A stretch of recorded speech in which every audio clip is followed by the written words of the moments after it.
Good morning. The first talk will be on the basic trap by my mentor, Dr. Bindu S. Sajid. She's the head of glaucoma department, and she's completed her glaucoma fellowship from Arvind Eye Hospital and presented papers at various international and national forums. And she's the current secretary of Kozhikode Ophthalmic Society. Over to you, madam. Thank you, Nimita. So we'll just go through the how do we do a safe trap, and what we aim at is a very diffuse bleb with no medication and the IOP in the low teens, and it stays longer in the same way. So that is what we aim at, and how do we achieve it? And what we don't want is a bleb leak, hypotony, hemorrhage, endophthalmitis, or flailed bleb, an angry looking bleb, or a cystic bleb, or a low height bleb, or the flat fibrous bleb. This is what we don't want. So how do we prepare ourselves and how do we prepare our patients for that? So preoperative preparation is as important as we do the surgery also. The IOP control before the surgery is to be maintained either with mannitol, and if it is not, you have to maintain with mannitol. To avoid suprachoroidal hemorrhage, you stop the anticoagulants and control the hypertension also. And if the patient is on long-term multiple drops, we can give preoperative steroids, and you have to take care in high myopes, nanophthalmos, thin sclera, and uveitis where you can encounter problems. So avoid posterior vitreous pressure by avoiding large speculum, avoiding large volume local anesthetics, and yes, if you have given a mannitol, give a bathroom break for the patient also. So coming to anesthesia, there are studies that shows that a large volume anesthesia can decrease the blood flow, and an already compromised optic nerve can cause an issue. So we do give a low volume in the lower quadrant, or you can be doing it under subtenons or even under topical anesthesia. So initially we were all into superior rectus burdle sutures, but then we know the problems of hematoma, hemorrhage, and then the complications of increased fibrosis. Now we all go into the corneal traction suture. You can use the same atovicral which you're using to close the conjunctiva. Only thing is you have enough depth so it does not cut through, especially with the atovicral. The most important step was the conjunctiva, which you have. It can, your post-op can be stormy if you don't handle your conjunctiva properly. So use non-tooth forceps and dissect it close to the limbus so that healing is better there because of the stem cells. And then the instruments are blunt, and again, you don't cut, you just close and then go dissect and then open it. So you're not cutting it, you're just reflecting it. And you can hold the tenons rather than the conjunctiva so it does not tear the conjunctiva. Well, posterior dissection is needed because your bleb has to be directed more posteriorly. Use the atraumatic forceps. And cautery, it is not to cauterize the sclera but the vessels, and you don't cause contraction of the sclera because it can cause problems in the wound healing, and while closing also it won't be properly opposed, the flaps won't be properly opposed. So the main is fibrosis, what we want to oppose, and it is always we do it with the mitomycin. Initially we are giving it with the sponges placed well posterior, and you don't touch the conjunctival edge so that it doesn't cause problem in the conjunctiva whitening, or nowadays we give the injections well posterior to the limbus around 7 to 8 millimeter and diffuse it. So that gives a more appropriate placement of the mitomycin. And now coming to the partial thickness scleral flap. It can be either triangular or rectangular. It is the way you have practiced. Make sure you don't go very close to the limbus so that your bleb is more posteriorly directed and you don't get an early bleb leak.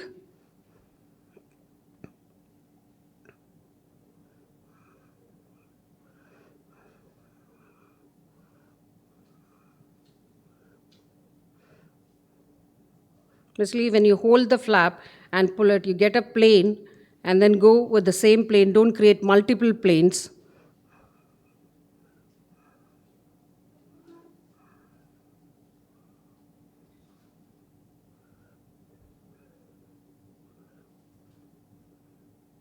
And proper visualization, if there is bleeding, you have to have a proper visualization also, and well into the clear cornea.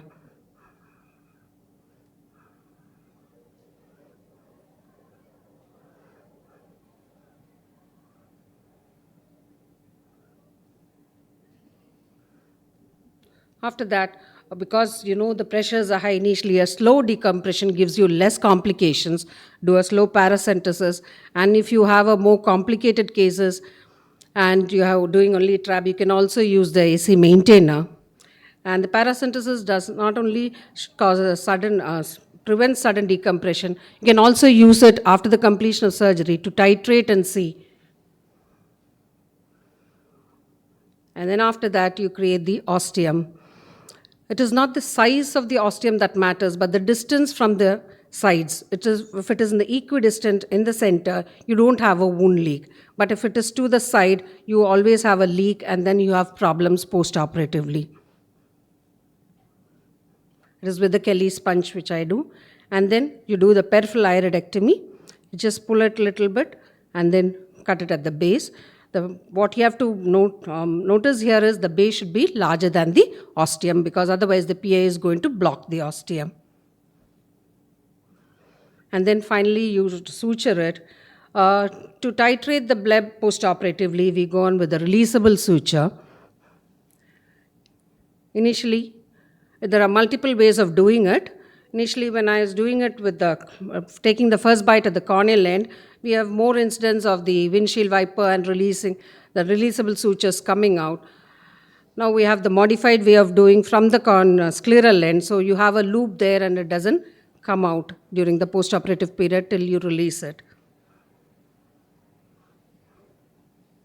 So doing releasable suture, make sure that it is all in the single straight line, because when you release it, if it is in the multiple direction, you will not be able to pull it out, and also at least 4 throws to tighten the knot.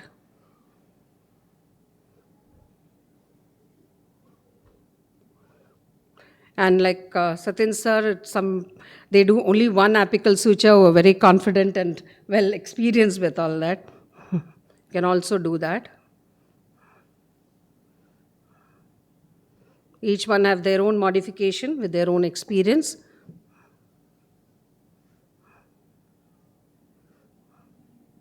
It is the same as the other releasable. Close it. At least a minimum of 4 throw. And then lock the releasable. The movement is because they're all done topically.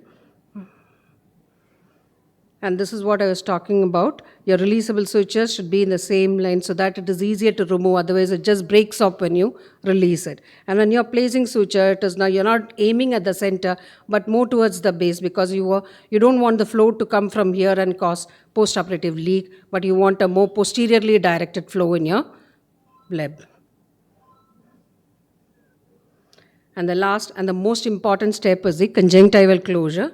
Again, this is the purse string suture. Make sure it is watertight, and you avoid all the folds and turns and twists in the conjunctiva there. And the vical end is the one which invites the fibrosis, actually, vascular changes and the fibrosis. Make sure it is watertight. And you stretch the conjunctiva and you see this mark that tells you that it is watertight. And then finally you titrate and see the bleb. Post-operatively, with steroids, cycloplegic and antibiotics, you manage. So this is a nutshell. How do you go and do a trap? This is, I think I've done justice to my teachers by doing it. Thank you so much.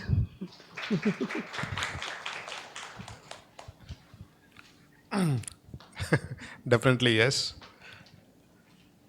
So this is one of the surgeries where we have to keep on doing. It is, though we have many other surgeries, but if you really want a reasonable result, I think we all have to learn how to do the trabeculectomy.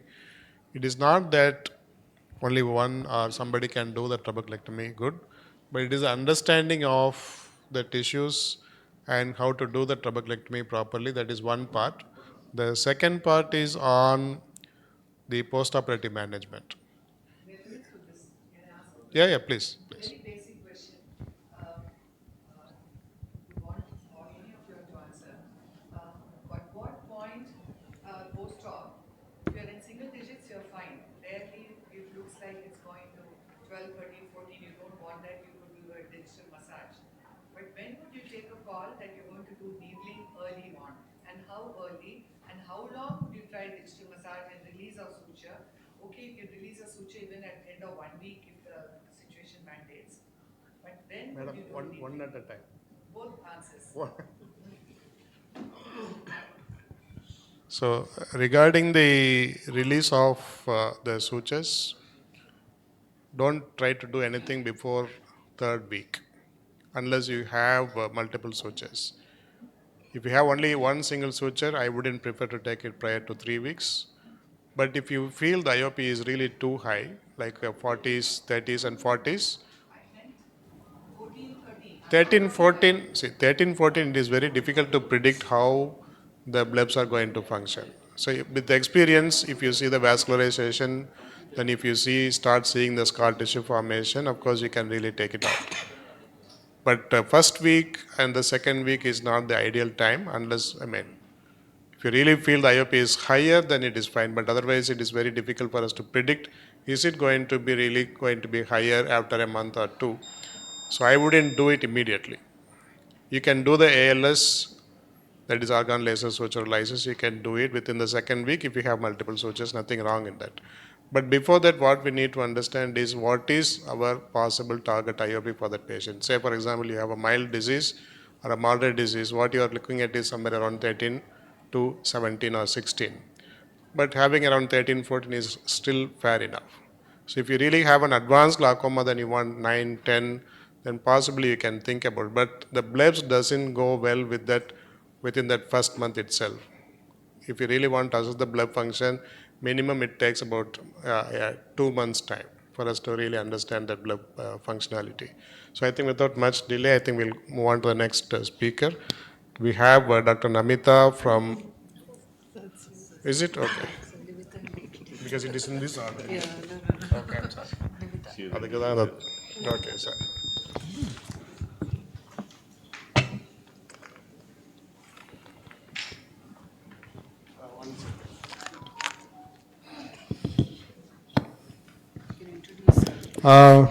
Before Namita gives that details, how many of you really know me here? Thanks. I don't think you need to introduce that, so at least I don't want to waste the time. So thank you, friends. Very good morning. Sorry, Namita, I'll just move on. Okay. I'm Dr. Satyan. I have no connection with any of the companies which I'm going to talk about today. Before that, I just wanted to know how many of you really do the trabeculectomy here. Can you? Oh, that's wonderful. That's really nice. So how many of you really want to do the mix? Oh, super. Okay. It's almost everybody. Okay, that sets my stage. Okay, so all these mixed procedures, that is a minimally invasive glaucoma procedures, are aimed at reducing the risk of our trabeculectomy procedure with the same kind of, say, lowering of the intraocular pressure with a very minimal risk. That is what we are looking at. We have many devices, implants, instruments today to do the mixed procedure. When you're looking at the subconjunctival space, then you have the suprachoroidal space, then you have the trabecular meshwork, then you have the ciliary body area. These are the 4 different quadrants where you really can do the mixed procedures. But most commonly done, at least in Indian perspective, is aiming at the trabecular meshwork. So knowing the anatomy is extremely important. So these are all the indications. It is not like trabeculectomy. Every given high intraocular pressure, you can possibly do the trabeculectomy. But in this case, it is not like that. We have a very specific indications like open angle glaucomas in majority of the time is the prerequisite, and it is a mild to moderate disease. It is not that every case you can do it, but in isolated cases, say for example, you have already done a trabeculectomy and you're going to do a repeat trabeculectomy, then you want an additional IOP lowering effect. What I do today is I go for a combined procedure like doing the trabeculectomy, along with that we do the mixed procedure also, so that we possibly may get additional IOP lowering, or even if, say, for example, the trap gets scar tissue formation, either or now that may be working plus plus. So that's what we are looking at. And of course, one of the major things in a mild to moderate disease is the barrier to use the AGM. That is a poor compliance in many of the situations. So if you really look at the efficacy part of it, it is about 25 to 40% of the patients has a IOP lowering effect. It is very funny to see the published articles. Everything is aimed at how much we can reduce the number of medications. It is not that no medications. It is how much we can really reduce the number of medications. That is really funny. But then when you are really reading the publications, concentrate on how much is the IOP really has been lowered with the mixed procedures. For me, it is still not very convincing, just going to do only the mixed procedure other than the GAD procedure. All other procedures still seems to be having, you have to re-look at it, but definitely the number of medications can be reduced. This is one of the procedure where the published article says the subconjunctival blood forming procedure seems to have a better IOP control, but for us, as of now, the GAD seems to be still a better procedure. So as I told you, understanding the anatomy of the anterior chamber angle is extremely important. This is where we are going to really focus on, that is the trabecular meshwork. Just behind the trabecular meshwork is our slums canal, but looking at the pigmented trabecular meshwork is the best place.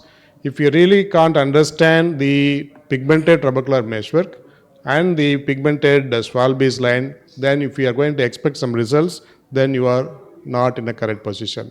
So identifying the trabecular meshwork is going to be the key. This is exactly what you need to look at, the blood in the slums canal. That is the best way, that once you put in your Swan-Jacob lens, you can really see the blood in the slums canal, but not in every case, but most of the cases you can really see the blood in the slums canal the moment you put the gonio lens. So this is exactly where the location where you need to do your procedures. So the next important thing, most of us do have the tiltable microscopes, but if you really don't have the tiltable microscopes, then it becomes really difficult for you.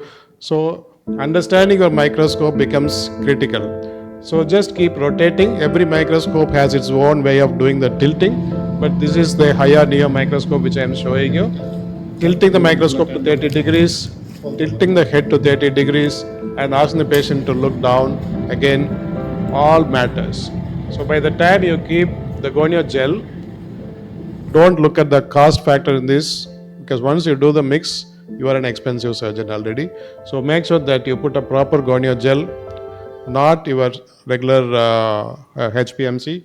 So don't do that. So I'll just show you, there are 4 or 5 procedures we have currently in India. So this is what I do in my regular practice. I don't do more, I do the others, but this is one of the things. The cheapest one, there is only a 24 gauge needle you bend in the tip, something like your capsulotomy needle. Then this is the bang procedures. That is a bend angle needle, goniotomy. So just you can see the needle. You can see the shaking of my hand a little bit because I am old enough. So you can just go and do this is a tearing away movement. For me, every procedure looks almost the same, though you have so many instruments.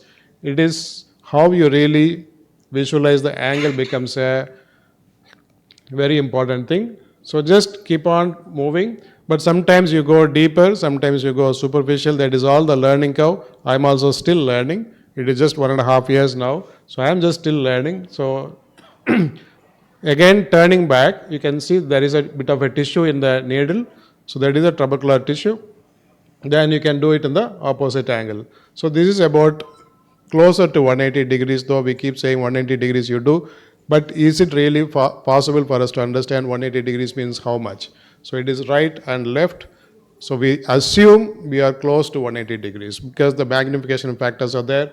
But for me, it is still I have to go through that little bit. So this is from Arvind Eye Care System, Dr. Swati's video. I don't have a good GAD procedure still with me to show First, it here. an approximate measure of the length Is one good video you can see in the YouTube. required There's for a the voice, you surgery can listen is to made that. by There's a looping it 5-0. around the limbus and making a kink at the end point of the expected length of the suture. Using a low temperature cautery, the tip of the suture is flanged or blunted into a small mushroom head to make it atraumatic. Paracentesis is made with super sharp blade directed towards the nasal angle. The flanged tip suture is introduced through the paracentesis directed towards the nasal angle. Another paracentesis is made on the temporal side for introduction of instruments like MSD forceps and MVR blade into the anterior chamber. Anterior chamber is filled with high molecular weight viscoelastic like Orogel. A drop of OVD is placed over the angle structures under the Swan-Jacob gonio lens. 23 gauge MVR blade is introduced under gonioscopic visualization and 1 clock hour goniotomy is performed. Bleeding from the Schlemm's canal is an indication of goniotomy being performed at correct anatomical position. Using Orogel, the area of bleeding is taken care of so as to visualize the goniotomy. Using MSD forceps, the suture is caught hold of and the tip is advanced to be introduced into the goniotomy. With gentle and circumferential strokes, the suture is advanced into the Schlemm's canal till it starts appearing from the opposite end of the goniotomy. Once the suture appears from the opposite end of the goniotomy, it is grasped with MSD forceps above the initial suture and brought to the center of the anterior chamber, creating a trabeculotomy on the superonasal side. Gonioscope is taken out.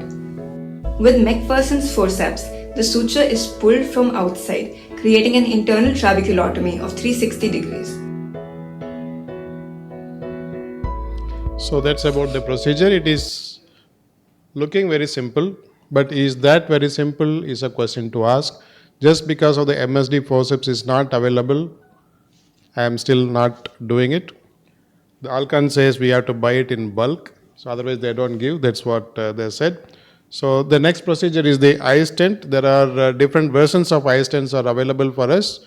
The eye stent first generation and the eye stent, the second generation eye stent are available. Again, this is very simple to see.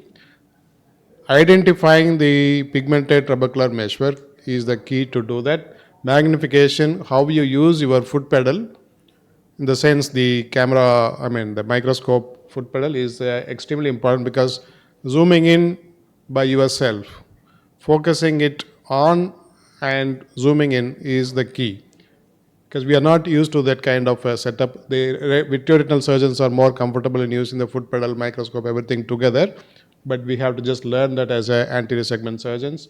So just put it in that. This is one of the easiest procedures, but the cost is a prohibitory thing. But again, is it so simple? By just looking at this, it looks very simple, but the stents can just fall into the anterior chamber. So this is another one, the trabectome. So I do have the trabectome I've used in a few patients, but the problem for me is the moment you go inside, the anterior chamber becomes a little shallow because of the movements, and the size of the shaft is little thicker. So the moment you press on the lip, the AC becomes shallow, even if you use a high viscous viscoelastics.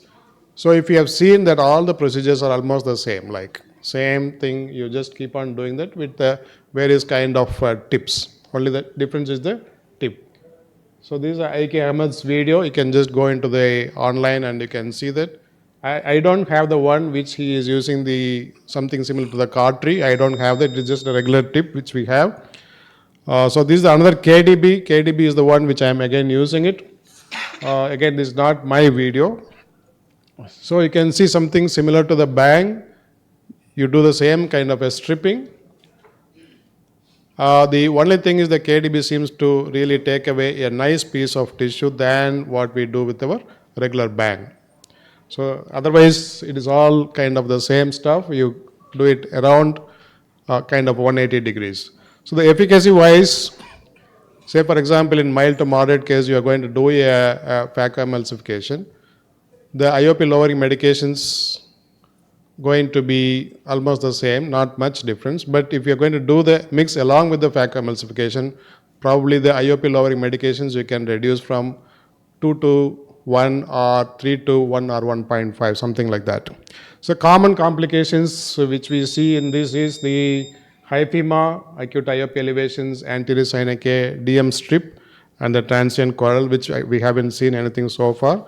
But the skill in this is basically how you use your Swan-Jacobs lens or the other Vogue lenses, which is available currently now, where you don't have to really hold it, it just stands on its own. Advantages: bloodless, very quick postoperative recovery. You can do a trab later also if your IOP control is not adequate.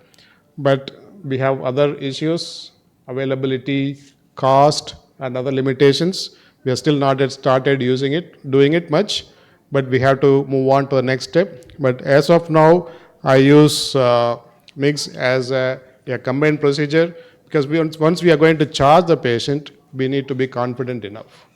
If we are not going to lower the IOP and we are just going to charge, at least for me, I don't feel very comfortable. So as of now, I do it as a combined procedure. So this is the learning procedure which I am also going through. If you are a beginner, think about doing it as a phacoemulsification. Along with that, you can do in mild to moderate cases. If you're going to do that, then make it in a tab along with the mix. Once you're really comfortable, then probably you can just do the procedure in isolation. Thank you. Thank you, sir, for the excellent talk. Just had some few more doubts. Like you were telling blood in Schlem's canal. The moment you put the instrument, it starts bleeding, and it's very scary for the beginners how to proceed after that. It is not that blood in Schlem's canal is seen in every patient, Yeah. but majority of the cases I feel I can see. Moment you start making an incision, if you start seeing the bleeding, you are exactly in the position. But if you are going to really see excessive, for me, what I do is first think about what the patient is on. Is the patient is on ecosprin or other anticoagulants or any liver disease? But these patients be very cautious. But using a high viscous viscoelastics and wait for some time if the bleeding is going to be a little excessive. And then you can slowly do it. That's exactly I'm saying. Don't take up those patients where you feel it is more complicated cases to begin with. Once you're really well experienced, then you will know how to handle these kind of things. Because going deeper, going superficial, everything is happening for me. But it is a learning procedure which we need to go through. The thing is, do you reuse the KDBs? You want me to tell lies, or everyone reuses it? There is no doubt about it because of the expense, but they say at least 4 cases. Many of them are reusing it for at least 3 to 4 cases, but some people said they've been using it for the past 1 year. Mentioning past 1 year means, it doesn't mean how many numbers. Past 1 year may be 3 or 4, or it may be even 20 or 30, I don't know. They haven't mentioned that. So as long as it can really cut through the tissue properly, you probably may use it. But if you feel that it is not cutting through, then it's time to change it. And the post-op period also, some hyphema you have to expect. It's very difficult to explain to the patient, especially. At least in these 1.5 years, I haven't faced anything like where we really need to go and clean up the hyphemas, because my numbers are pretty smaller. But even if it is there, I think we can still go and wash it. It's not a big deal. I don't think so, unless it is really the patient is on warfarin or liver disease or any other hematological problems they have. And if you have not done it, like you have gone and done a damage to the ciliary body area, thinking that it is the trabecular measure, then you will have to face it. Any preferences over the lenses, sir? What do you think if it is an eye stick? It is better, leave it as a little loose, continue to go and put a second and a third. Yeah, that's true. If there's more, you wait too much, it comes all through that. All through that, yeah. Regarding the lenses, I have Swan Jacob and also the other, the so-called disposable gonio lens, but I do use both. I don't dispose the lens as just like that, but I don't know what Ganesh is using currently now. There's a Vogue lens which is little expensive, but it is hands-free, you can use it. The other lens which is given by the eye stent, again you can just leave it as a hands-free, you can use it. I don't know which lens Ganesh is doing more number of mixed procedure. Ganesh also can give his comments. Yeah, we have the, to start off with the cheapest one, we have the Katina, which is hands-free. It just sits on the eye and then both the hands are free. It's very 4,500 rupees. Then you have the eye prism, which is given by the glaucos. So you have a hand, if you're right hand surgeon, you hold it on the left hand side. Then I use the ocular hill. So ocular hill also comes in two hands. You have the right hand one and the left hand one. If you're right hand surgeon, you order the right hand one, the handle comes to your left. The primary lens which we bought was Vogue, the basic one. I think it's around 37,000 rupees. The handle comes 180 degrees away from you. So it's a little cumbersome, but now since I started reusing it, now I find the clarity is much better or equal than all these other lenses. So the Vogue basic one. It's 37, yeah. 1.51 something. 121. Other Vogue, which comes with a ring. You have a flaring a ring sort of thing. Both are good. I haven't seen the other one, but the basic one is, the clarity is really good. I'm using only all the different disposable ones. Yeah, so the eye prism gives you the maximum area of view. So you just rotate a little bit, you get 11, no, you get more. You get almost 30, 40 degrees more, and you get 30, 40 degrees more here. So, and the advantage of that is the lens it covers less of the cornea. And you lift it up, you get some much better magnified view. The magnification in eye prism is very superior. You have seen with the eye stent, that was the one that is Eye prism, yeah. Yeah. And coming back to the hyphema part of it, yeah, hyphema is, you have to tackle it. If the patient bleeds, you have to be ready to go back to the theater and wash it, number one. Number two, we do more GAT procedures. We have a tendency to leave 60-70% orogel in the eye. No financial interest in orogel, but so it doesn't cause any bleeding as such, and it dissolves. And my take on mix is totally different from what conventional, textbooks say. So it's a totally different topic for me. Yeah.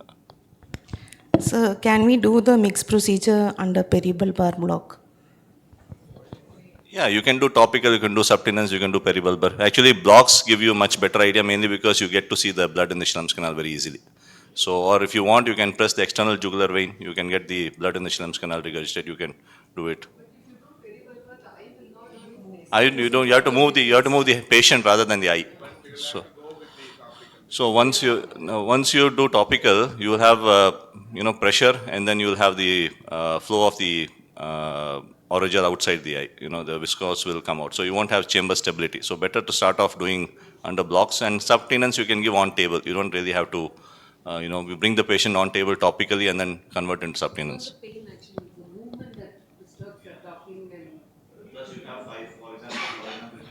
Procedure, you got 5 ports already. You got 1 port for your phaco, which is the main port. You have 2 ports because you have to put 2 ports nasally you don't know which way the suture is going to go. So you have a supranasal and infranasal port. You have 1 phaco port on the side port, and then you have 1 MST port, or the Grishaber forceps port. You cannot use the main port because the iris will prolapse. Once iris prolapse, it blocks the suture from going around 180 degrees. That's where it cuts through the iris and comes into your posterior chamber. So that happens. So for that, you have to have another port on the side through which you insert this forceps and then manipulate your procedure. You cannot use a 2.8 or a 2.2 above port for all these procedures. It has to be a little less, 1.1, 1.7. That's the ideal port. I think we'll go to the next session, Nimita. Next topic, sir. Next, Dr. Ganesh sir will be talking on valves, and he's the Chief of Glaucoma Services at Arvind Eye Hospital, and he has various publications to his credit. And over to you, sir. Thank you. Just as I said, I have different take on MIGS, I have different take on valves also. So we'll rush through these slides. So drainage implants are nothing but devices which use tubes to maintain the patency of the draining fistula. So you have a fistula which you have created during trab, and that doesn't work. So you take the filtering site posteriorly away from the limbus, you make the filtering site near the equator of the eye. So we'll be concentrating on these devices. So you have a translimbal aqueous drainage from the anterior chamber into the subcanal space, which is the Zen implant, or you also have the pressure flow. It was the old Infocus shunt, now it's bought over by Santen, and now it's labeled as pressure flow. And then we have the translimbal drainage, aqueous drainage from the anterior chamber to the posterior subterranean space, which is the Ahmed glaucoma valve, Barwelt, and its equivalent, the RD. And then you have the clear path and the Paul glaucoma implant. So these are new implants which are available now. Paul glaucoma implant is, of course, investigational in India, but it's available in other places. And you also have the development of the mini-ject. So this was the first publication has come out from the Hyderabad group. And then they have, now the FDA is, I saw 2 procedures in the US where I was recently, and FDA has asked them to do a phase trial for a mini-ject implant also. So phase 3 trials are underway for that. That's a suprachoroidal shunt. So indications for these are eyes with potential for vision, failed trab or likely to fail trabs, neovascular glaucoma, glaucoma uveitis, places where you have severe subconjunctival scarring, refractory pediatric glaucoma, glaucoma and aphakia. And if you want to do this in patients who want to wear contact lenses, this is an ideal procedure apart from, of course, the mix which we discussed. So mechanism is, as I mentioned, you have a basic design. There's a silicon tube which extends from the anterior chamber to the plate or the disc encircling element in the subconjunctival space, and you have a ridge on the plate. Usually, devices have a ridge on the plate which tells us whether the fluid is present posted behind that or not. And you have to have a fibrous capsule formation around the external portion of the drainage device, which allows to absorb the aqueous. And this takes place over a period of 1 month to 6 months. And in between, you may have a hypertensive phase about 1 to 2 weeks to 6 months in valve devices. Flow restricted devices is the Ahmed glaucoma prototype is the Ahmed glaucoma valve. And it is one of the most commonly used device flow restricted device. And now we have the FP7 and the FP8 models. And just to show you the comparison between the older S2 model and the FP7 model, you can see that the profile of the implant has increased from 1.6 to 2.1. So it's slightly bulkier implant compared to the previous one. And similarly for the pediatric device also. And open tube drainage device are the Barwelt or the RD, the Paul glaucoma implant and the Ahmed clear path. In Barwelt implant, coming to that, it's a larger implant. They have fenestrations in the plate. The original Barwelt is actually barium impregnated, so you can see it on the X-rays of the orbit and skull. And the RD is the congener of that, you could say, and similar in design. It is not barium impregnated, so you cannot see the thing on the X-ray. This is how the device plate looks. You have a ridge there. The ridge is placed so that if the conjunctival bulges posterior to that, you know that it is fluid flow is present.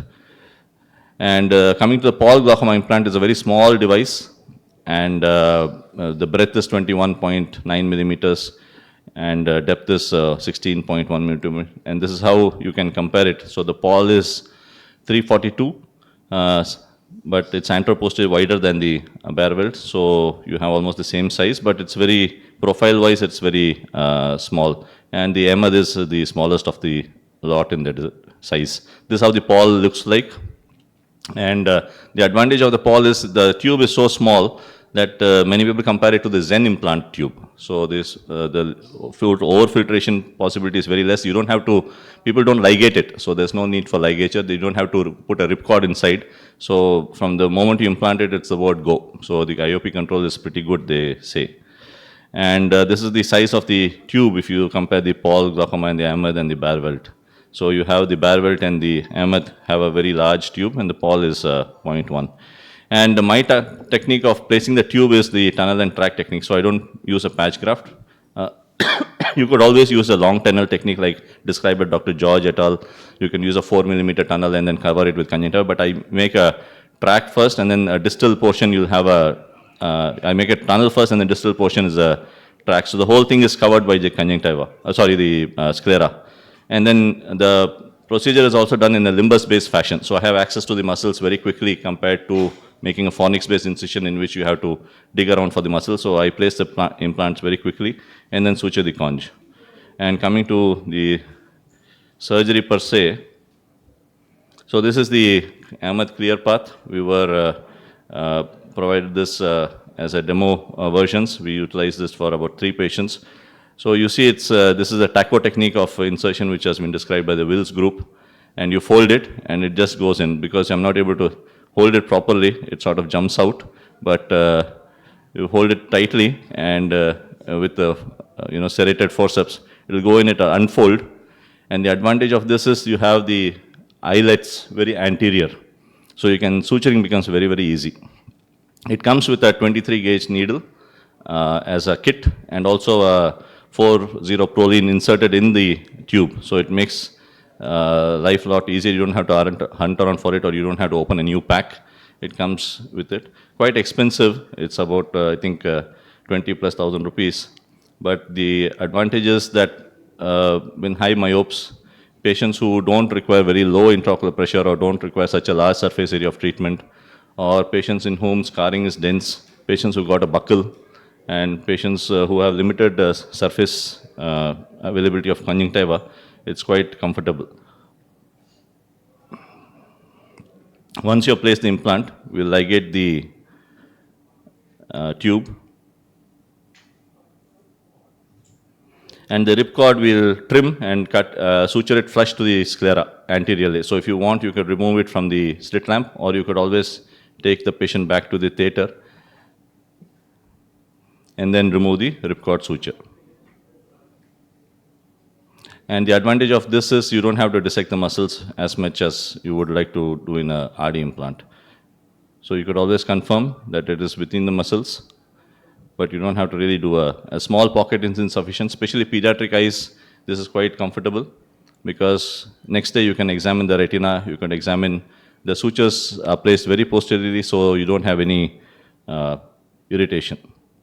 And since the the eyelets are very anterior, suturing becomes very, very convenient. So what we use for suturing is a 8-0 nylon suture.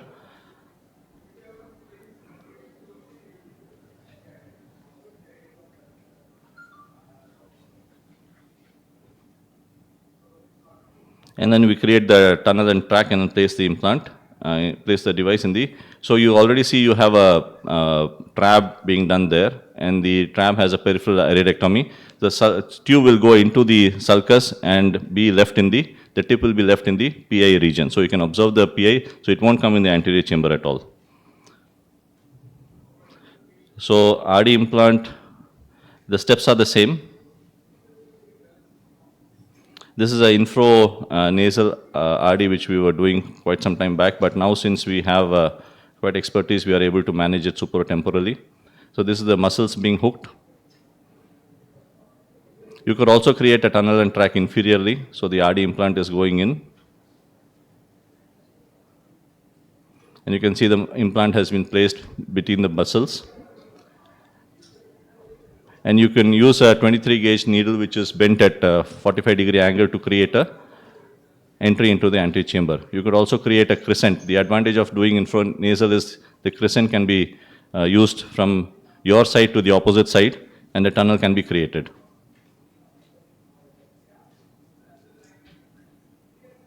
So this is an implant going in. And then there's a conventional procedure where you put in a tube into the anterior chamber, and then you could also use a patch graft to cover the implant. So here you have the two venting slits are made. So you don't have a ripcord suture here, but venting slits are made, and then you use a patch graft like this, and you apply mattress sutures to cover the implant. And then you close the conjunctiva. So the exposure is easy if you were doing in the infranasal quadrant. AGV technique is the same. So managing post-operative for hypertensive phase for MS glaucoma implants, you have three ways. Either you use aqueous suppressants. Perez et al. Mentioned that you use intraoperative and post-operative injection of mitomycin C at 1 week and 4 weeks. We do that when we use AGV. And Chang et al. Also mentioned that you wash the anterior chamber during AGV implantation if you want to reduce the hypertensive phase. So these are three ways in which you can manage the hypertensive phase after MS glaucoma valve implant.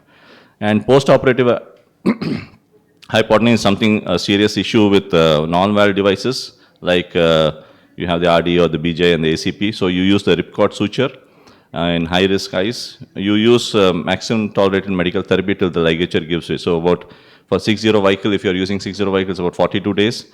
We use 7-0 Vicryl, which is thinner. So our suture gives way about 28 days. And you can also use the image which is shown here. You can use 9080 proline suture to constrict the lumen of the tube, so less fluid comes out of it. And this is one way of managing, reducing the lumen of the tube to reduce aqueous outflow. How you can do this is you can put a 50 proline and use the 10-0 proline to suture over it and then pull out the 50 proline. So lumen is constricted to the size of a 50 proline size. And you can image these devices. For example, you can see that if you have a OCT which has, you can see the tube being in the scleral space. And this is a patient who had a eventful phaco trab elsewhere and then came to us, and then we put the implant device in the sulcus. And you can see that the tube lies in the scleral tunnel.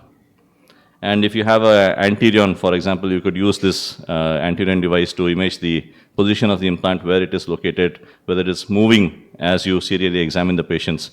If you have tube to cornea touch, and all these features you can serially examine using anti-segment OCT devices. Excuse me. Yeah. So you could, yeah, thank you. I'll stop here. Thank you. Thank you, Dr. Ganesh, for that extensive talk and the videos. I think we have some doubts regarding valves. We'll take it after Dr. Nimita's talk. Dr. Nimita is Dr. Bindu's student, and I have been seeing her since she was a kid. Probably from school days I have been seeing her. She graduated, and then post-graduation now she is as a glaucoma specialist. It's wonderful to see you, Dr. Nimita. She won last year's award also in glaucoma paper. Wonderful. Congratulations. Thank you. Super. So that is my introduction to you. Thank you so So much. kid Sir. to a glaucoma specialist. Nice to see you here. So I'm becoming old. Thank you. Good morning. Today I'll be talking on micropulse and cyclo G6 laser. So micropulse, it's a sub-cyclo-photocoagulation. It has been marketed as a replacement to trabeculectomy, and the probe cost is 25,000 and it requires multiple treatment. And it is a non-invasive IOP lowering therapy with excellent safety and efficacy, and it qualifies as a primary therapy, especially during pandemic. There are two machines, that is the Iridex as well as the Contel machine, which provides this laser. The 810 diode laser, it is of continuous beam. In micropulse, it makes it into on and off, that is repetitive on and off pulses. And this prevents the collateral damage to the surrounding tissue.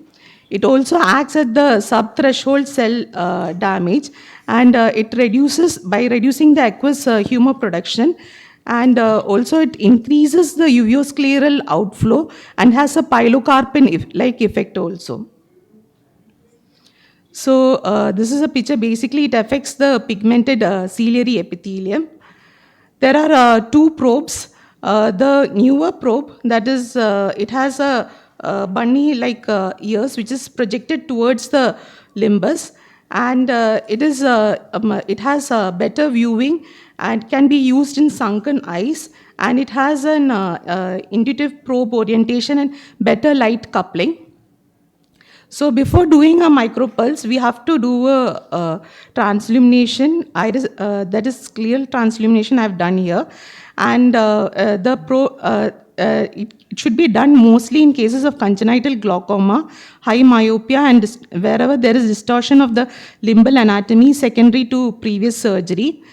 And the G probe placement should be 1.2 millimeter from the corneoscleral limbus. And the G probe is designed in such a way that it delivers more posterior, more the energy posteriorly, even though there is posterior than the fiber optic protrusion. So after taking an informed consent, the Iridex machine duration power is 2000 seconds, and the duration is 80 seconds for each quadrant. The probe is held perpendicular to the limbus, and it is just swept across, avoiding the 3 o'clock and 9 o'clock position. So the success of micropulse, it basically depends on the energy. In various studies, it has been shown that the energy level varies from 1600 millivolt to 2500 millivolt. In retreatment eyes, it is about 3000 millivolt. So as the energy increases, the complication rate also increases. So the main success depends upon the sweep velocity. In this article by Grippo et al., it shows they have shown that if there is a lower sweep velocity, more energy is being delivered to the tissue. And also the location of the ciliary body is important, and the degree of pigmentation. That is, higher the pigmentation, lesser energy is required of the ciliary body. The revised MP3 probe is same like the previous MP3 probe with the same duration, cycle, and power. This is a study of, this is a multicentric study where 167 eyes were studied, and in this study, nearly half the patients required additional intervention. And also there was complications like decreased visual acuity, and mydriasis was also seen. This is a study conducted by Lee et al. In pediatric group. He compared the pediatric versus the adult group, and he found out that in pediatric, the efficacy of micropulse is lower, mainly due to because the children's ciliary body will regenerate rapidly. The different location, the ciliary body is more anteriorly located, and the diversity of the diseases. He had chosen multiple various etiological diseases. In advanced glaucoma, a study was conducted, and they had found that in 1 year, the success rate was 36.4. In 3 years, it reduced to 32. And the median survival time of micropulse was 9 months. And thysis bulbi was seen in 7 eyes, and prolonged hypotony was seen in 1 eye. This is an article of a micropulse done in eye syndrome, where the pre-op IOP at the end of 8 months from 23, it had reduced to 10, and they had used a 2000 watt power with 90 seconds done. There are other techniques to improve the micropulse efficacy. One is the MP3 plus, where micropulse is being done. Along with it, 16 additional spots were given. And this is another technique, that is cyclo mix procedure, where superiorly they have done micropulse, and inferiorly they have done G6 procedure. In all these, in these 2 cases, there was IOP lowering, and no severe complications were reported. The main, basically, when we give a peribulbar block, if there's a subconjunctival hemorrhage, when we do a micropulse, there can be a thermocoagulation of tissue and conjunctival scar formation. So better to avoid micropulse in subconjunctival hemorrhage patients. And if there is severe OSD, it can result in neurotrophic keratitis. And we have to avoid 3 o'clock and 9 o'clock, as it can damage the perilimbal neural plexus. And also you have to check the corneal sensation. In this study, this patient had neurotrophic keratitis, and later it was corrected by, he required a tarsography. This is an article where the patient post-MP laser had developed suprachoroidal hemorrhage and hypotony and increased inflammation. So we had done micropulse in 17 patients. So except in early glaucoma, rest all patients, the medications were not altered, and 4 patients required a repeat procedure, and the complications were epithelial defect and decreased visual acuity. So to summarize, micropulse can be used as an adjunctive procedure for temporary IOP reduction, and the patients may require reoperation, and there are significant complications like loss of visual acuity, prolonged hypertony, and phthisis, which is less compared to cyclo G6 and cryotherapy. Next, I'll be talking on cyclophotocoagulation, where we use most commonly diode. Here, the continuous wave, it mainly damages the pars plicata and thereby decreasing the aqueous production.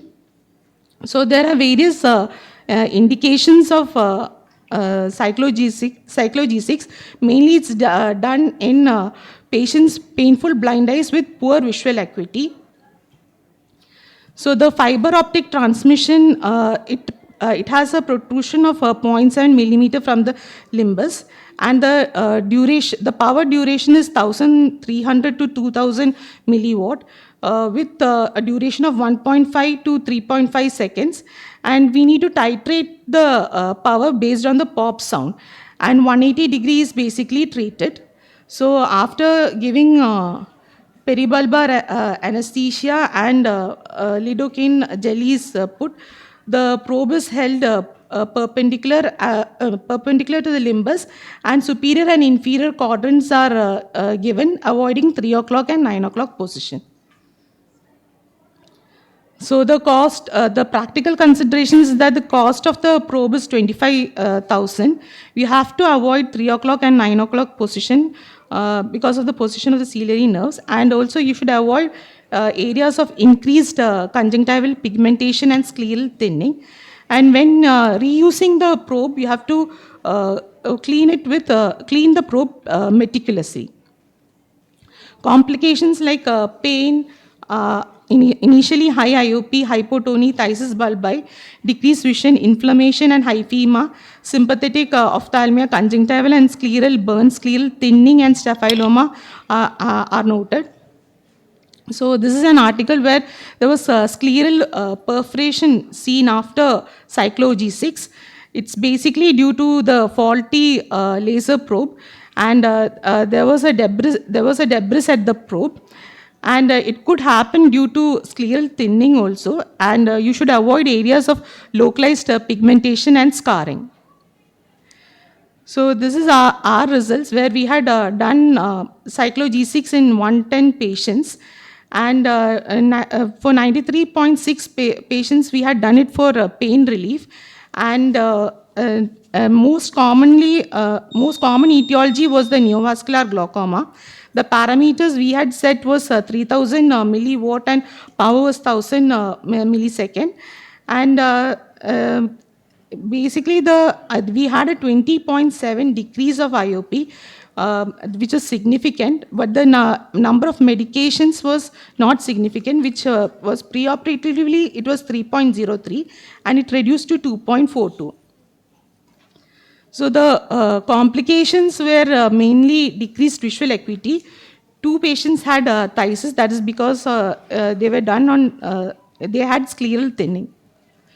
So to summarize, basically the cost, so when the cost is 25,000, so we have to pool the patients, and also the probe, it lasts for 90 minutes only. So pool the patients while doing the cyclo G6 procedure.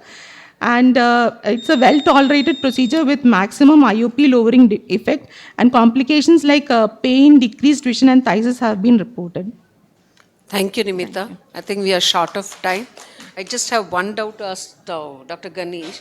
We had done a ADI valve in a patient, and even after 6 weeks, the suture didn't get released, and we could see the ridge. And we had also put a supramid. Now, I just want to know how do you remove the supramid? What decides you to remove the supramid and what time? How many medications was he on? Like, He's on maximum medication. how IOP? Diamox. IOP of Is around 30. 30. So you could, you would have lifted the supramid on the conjunctival surface inferiorly. So you have to go into the OR and remove it. If you're confident, you can do it on the slit lamp. Yeah. Other thing I would also advise you is to search for the suture using a gonial lens. Sometimes you may have to laser the suture. It doesn't give it doesn't dissolve and sometimes give way. So you could also do that. I've done that. And sometimes suture is, tight, so it holds very tightly. So you could. If the suture is not released, we can remove the supra. You can remove the supramet. Yeah, you can search for it using gonio lens. Thank you, Dr. Namita. It's a quick things. There's another console which we have got now for the cyclo-G and the diode, where we really don't have to consider about the time. We can still keep reusing it, but it is under the evaluation. So hopefully will be launched soon in another 6 months' time, because the studies are going on with us now. The next thing is the type 2 probe, that is from the cyclo G6, still under evaluation because the IOP lowering effect is not the same. So we'll have to wait for another 6 more months or so to get the results. Thank you. Two cases of hypotomy. So is that 3,000? Do we have to reduce this as well? Definitely yes. Cyclo, yeah, yeah. So I think the hall is full for the next session. I would have been happy to see this for our session. Thank you. Thank you, Satin sir, and thank you, Ganesh, for joining us. Thank you all for joining the session too. We'll just